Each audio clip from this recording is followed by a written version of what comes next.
The Jacob Media Sports Network, in partnership with 97.3 ESPN, brings you the Mays and Eytan Show. Middays with Harry Mays and Eytan Shander. Now, it's the Midday Show with Harry Mays and Eytan Shander on 97.3 ESPN Radio.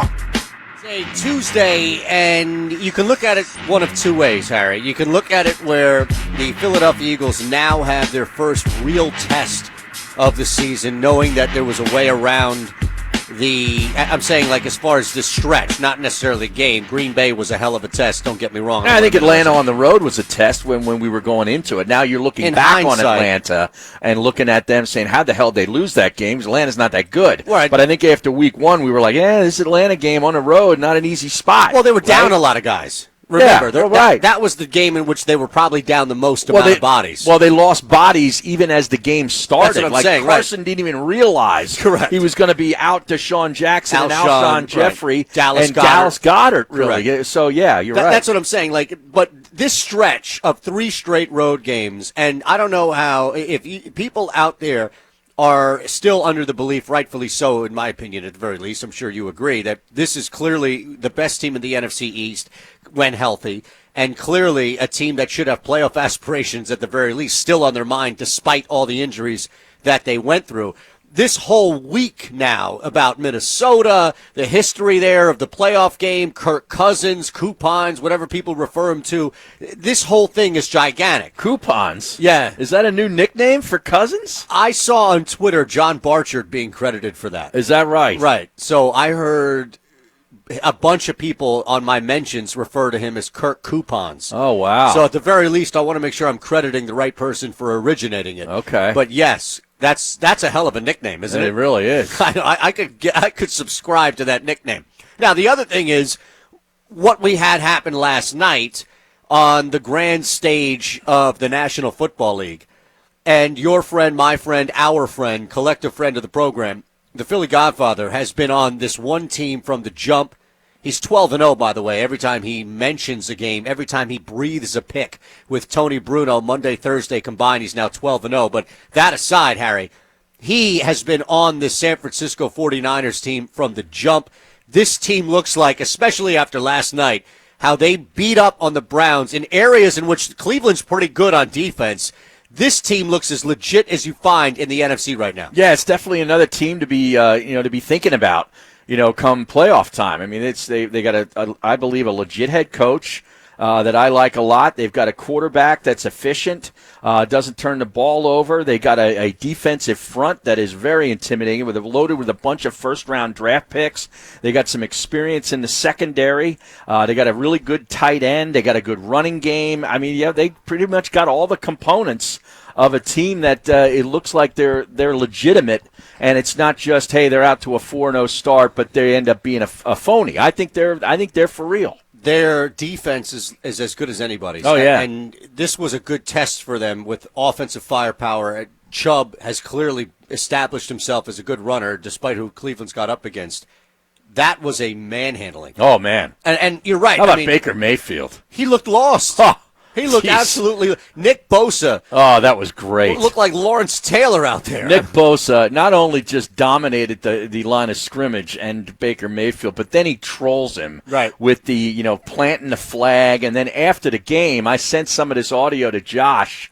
He's talking to reporters after the game. It was just incredible. Like, it just gives you a little insight as to what's going on, stuff that we can't hear. You know how they always have, we got so-and-so mic'd up tonight. Right. Like Tessitore's Richard Sherman he's all proud of it. Right. Oh, we got Richard Sherman mic'd up. Right. And then they go to the mic and he says nothing. No. It's all you hear is, Right.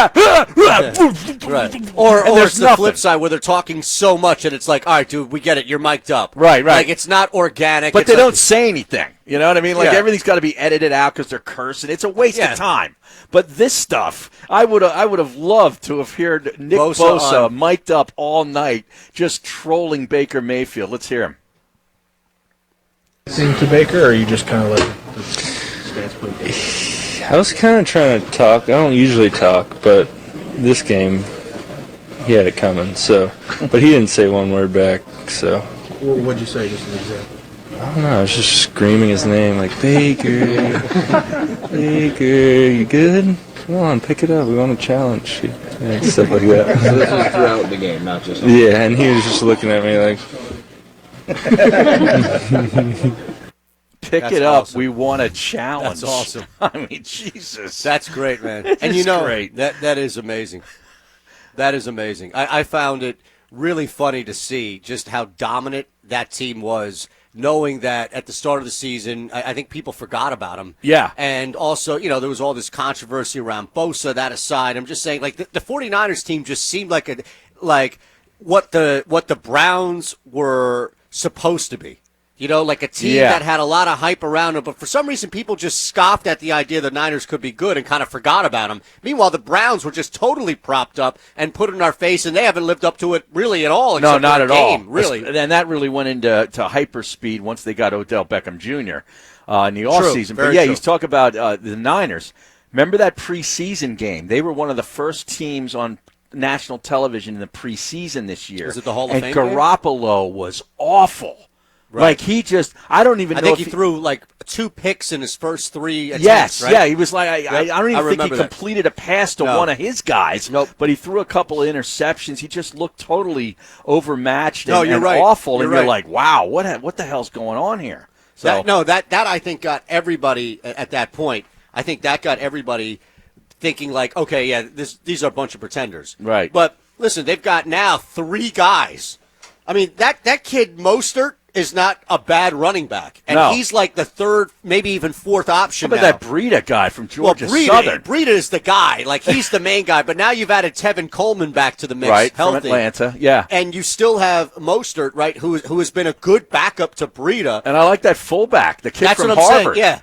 So Mostert's now like the 4th option, and that's my point: is how deep they are. Like Right. it's rare that you'll find a guy as a 2nd or 3rd back that you can go to, and they constantly run the football. Unbelievable how well they did that against Cleveland's front, man. And I know Reuben Frank put this tweet out. I don't know if it was last night or this morning, but he reminded all of us Eagle fans that Breida was an undrafted free agent in 2017. That was the year the Eagles took Donnell Pumphrey in the draft on, I think, the 3rd or 4th round. I forget which round it was. It might have been the 4th. But, like, how's that looking right now? Unbelievably bad. I can't even imagine. I think Fournette was in that draft, right? There were a bunch of people. There was a lot of running backs. Yeah, got a lot of running backs in that draft, and for whatever reason, the Eagles decided on Donnell Pumphrey. I'll say this, though. I mean, I know that he's been kind of phased out a little bit. Eckler was also an undrafted free agent that year? Yes. Oh, jeez. How about that? I'd kill to have Austin Eckler. So did you see that there was a trade that went down? In the NFL? There was, right. There was a trade that went down in the NFL. I just heard about this morning. And I'm all wrapped up in this Patriots trading for A.J. Green that I'm out there right now pushing. Well, when's he going to be healthy? That's going to happen. I think he comes out back, week 8? Is that week right? 10? But there was a trade that went down where there was Zay Jones was traded to your Oakland Raiders from the Buffalo Bills. Oh, Zay Jones from ECU. Correct. Wide receiver, Zay Jones. Correct. Okay. Correct. All right. Now, I thought maybe you would have been interested in adding a wide receiver, knowing that Deshaun Jackson's still up in the air a little bit. And there was belief maybe that you could bring somebody in, but Well, I think mean, the Patriots are going to be the ones who are really going to be drafting or trading for somebody out of Cincinnati. They're looking at the tight end and the wide receiver. yeah, Eifert too, I guess. But yeah, I mean, apparently Deshaun Jackson is probably going to be available come next week against the Dallas Cowboys. That, I think, is now the targeted Is that the return. general belief? I think that's the general consensus today. Now, this could change tomorrow. But I think that, Doug Peterson alluded to the fact that they're going to start sort of pressing, on him to sort of, move things in that direction, that he makes a return next week against Dallas. Okay. So, I mean, I think at this point, though, you look at Minnesota, you're on the road, you've had time now to figure this thing out, where you actually you can't keep going back to, well, we don't have this player, we don't have that player. Like, at some point, you're going to have to go out with the guys you have, which are not bad. Right. This is not a bad set of skill players around a quarterback who's not playing poorly. In fact, it's the opposite. The quarterback's playing well. That's my point, is it's the opposite. Like, there is every single expectation of mine that if they can put something together in the first quarter, which seems to be the impossible holy grail here, but if they can finally, well, they scored against the Jets on their first drive. They did. We had a touchdown. They did, and I credit them because that defense is not terrible by any means. But this front and this defense and this secondary, again, aggressive, and they're good. Like, Minnesota's defense is good. So you can't just, I don't know. It's like if they can just get out there and score and get up and do something to where you're looking at 10-7 or 10-3 or 13-3, something like that, then this game, you shouldn't be looking back talking about your cornerbacks that aren't there or your wide receiver that isn't there. Like, you have enough talent on both sides of the ball, Harry, to go into Minnesota and beat them by 10 points. Yeah, I mean, whether it's 10 or whether it's, 2, it doesn't really matter I get to it, me. But I'm expecting a team that can put it together is what I'm saying. Like, how many more weeks are we going to do this? How many more years are we going to do this where before every single game it's, well, if they can get going in the first quarter. Yeah. I think what you're looking for is you're looking for them to just sort of look sharp. They just don't look like all the units are sharp at the same time. Most notably the offense. Mm-hmm. The offense sputters at times. Right. The offense, penalties hold them back. It would be nice to see Nelson Aguilar actually go out and make some plays. I mean, when was the last time he actually made a play? I don't think he's had the opportunity to. He's been the quarterback, I don't think, has a whole lot of trust in him right now. Yeah. Would you? No, I'm he's not put complaining. A couple right through his hands Listen, that should have been caught in possible touchdowns. I'm not complaining at all. I'm just saying as far as this guy is out there on the field 90% of the time over the last 2 games combined, and he's targeted once. What is he doing? Like, he blocks, I guess. It can't. Now, listen, I'm not advocating for Nelson Aguilar to be pulled off the field. I'm just questioning in general. Like, you can't. What the hell is? They need bodies. Well, apparently he's like that main piece in the Jenga structure where if you pull out, the whole thing collapses because he's on the field 90% of the time. Right. Like, what is going on? Nobody can be that good of a decoy. No, I'm sorry. Yeah. I would not think of even him as a decoy if I'm the defense. So what is happening here? I don't know. I mean, we need somebody to highlight Nelson Aguilar on the all-22. Every single play that there is a passing play that he's running around. Yeah, what is he doing? Plays. And I wonder how many times he's open, or at least where you could throw to a space. And it would be interesting because here's the thing.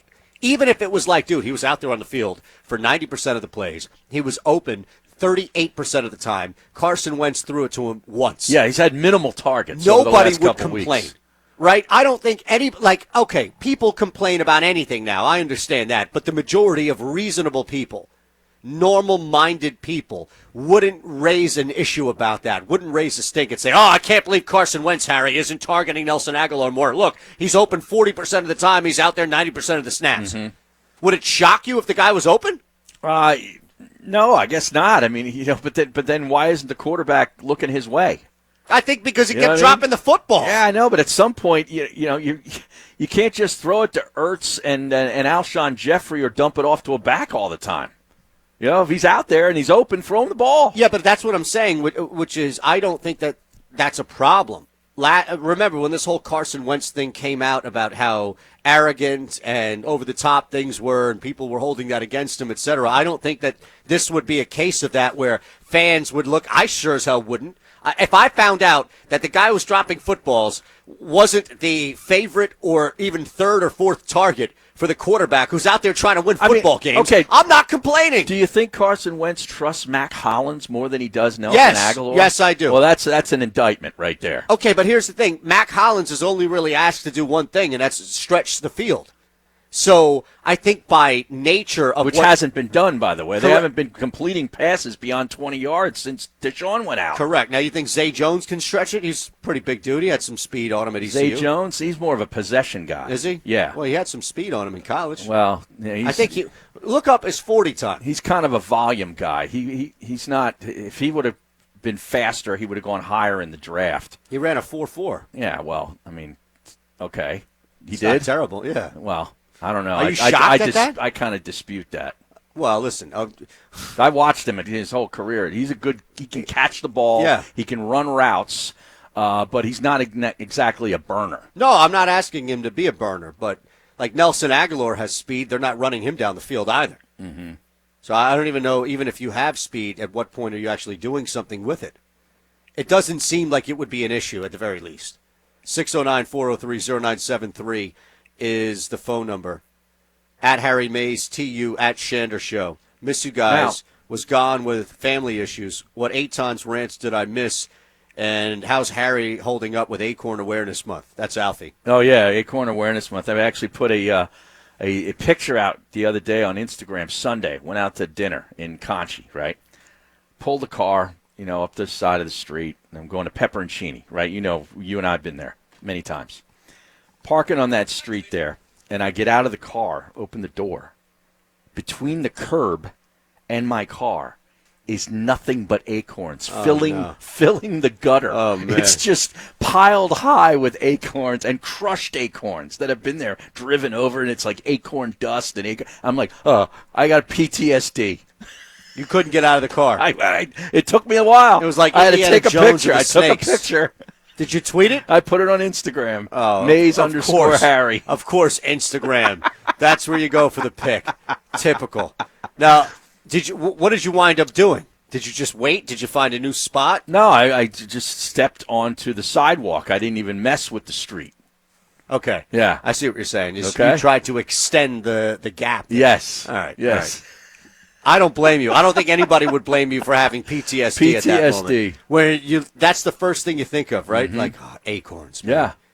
You probably detest acorns. I have them all over the place. My dog can't stop eating them. Oh, he eats them? Yeah, he eats them until I see that he eats them. Then I yell at him and he spits them out. But there's these acorns, black walnuts. Is they're there everywhere. anything that he won't put in his mouth that's outside? He's like eating a garter snake, I heard. Yeah, he had a garden snake. It was probably about like 2.5, 3 feet long, but it was coiled. And he had it in his mouth. Now, luckily, he dropped the thing right away. And then I came back with the hedge trimmer in one hand and the blower in the other hand. And I had the blower, one of these high-powered blowers. It's battery, but it's like the equivalent of gas, right? So I was blowing the area away to try to see if I could expose the snake. And I think I might have blown the snake onto the neighbor's yard. Okay, good. Because I was looking with the hedge trimmer for a while. And I was going to film it if I found the thing, and take care of it. What were you going to do, cut it up with the hedge trimmer? Yeah, man. I have the hedge trimmer. It's a harmless snake. What am I? Those are harmless, those little snakes. Guard it. It's Yeah. not. It wasn't little. It was coiled, and it was probably about jeez. 3 feet wide. Oh, my God. So you're telling me that a garden snake is not going to bite me nor my dog? No. Ever. They're nothing. They won't. They're scared of you. They're more scared right. of you than you are of them. That's what you used to hear about, like bears and other stuff. Yeah, And then I you see never said that Then about you a see bear. a deer. Oh, yeah, deer is more scary. And you look at the size. It's a 1-ton animal that'll kick your chest in. No, I'm not taking a chance with anything. If I find something on my property that's bigger than half the size of my foot, I wear a size 12. It's out. Speaking of bear, I finally learned how Paul Bear Bryant got his nickname. Did he wrestle one? Yes, as a kid. No. As a teenager. No. Where? Down in the Adirondacks? Adirondacks? Down in Arkansas. I think he's from Arkansas. Now, okay, I need to know who's validated this story. I was watching it on this college football Saturdays in the South. It's a series of ESPN put together. They show it on the SEC network, and it's on demand. And it's basically the history of the SEC football, how it started, and all this stuff. It's really good. And part of the first episode was Bear Bryant and how he got his nickname. Now, who was telling the story? Was this like the oral history? Were there any still shots of it? Or Oh, yeah. Oh, there was a still shot? There's a still shot of him as a youth. Oh, but not Not wrestling. with the bear, no. Oh, I would like to see that. Yeah. Do Well, you so would believe I. it? Yes, I do. Just because it's Bear Bryant, he's a tough son of a bitch? Correct. I mean, listen, I believe a lot of things, but I can't just automatically assume that this guy wrestled. Was it a cub? Was it heavily sedated? I'm sure it wasn't a 8-foot tall grizzly bear. This wasn't, what's his name, Leo in that movie. Oh, DiCaprio? Yeah. Right? No, the Revenant. That was right, the Revenant. Right. Oh, the Which Revenant. gets us back to Carson Wentz, by the way, absolutely. who needs to start throwing the football more to Nelson Well, Aguilar. okay. Hold on. To bring this all full circle. Let's bring it full circle in this regard, and this is something that we can look at. Not Because the bear Chris Felica. No. from ESPN. No, from ESPN. Yeah. I didn't realize that. He's the game day producer. College Game Day. Is that right? You don't know who this guy is? Oh, the Bear. The Bear. Oh, I thought you said somebody else. Chris Felica. I thought you meant Danny Fales. Oh, God. 609-403-0973. All right, here's something you can look at. Jimmy Garoppolo led an offense that dominated last night. And listening in and out to the national people talk late last night and this morning, because once again, I'll spare you the details, but when it comes to actually laying money on the games, I got my ass kicked. When it came to the DFS, I made out and then some. Yeah, but you hit a 4-team baseball parlay yesterday, which I got you started with. Yes, I did, which a significant chunk of that was destroyed by the Cleveland Browns last night. Oh, well, that's your fault. Yeah. That's fine. That's fine. But here's the thing. I made that back. I'm addicted to the DFS right now. Yeah, you're addicted to a lot of Yeah, but things. here's the thing, though. I'll show you the track record of the DFS. So I'm watching that, and I'm listening to the people talk about it last night because to run out after the game. Mm-hmm. So I'm listening this morning as I'm in the car. We'll get to that because I put a poll up as far as where I had to go today.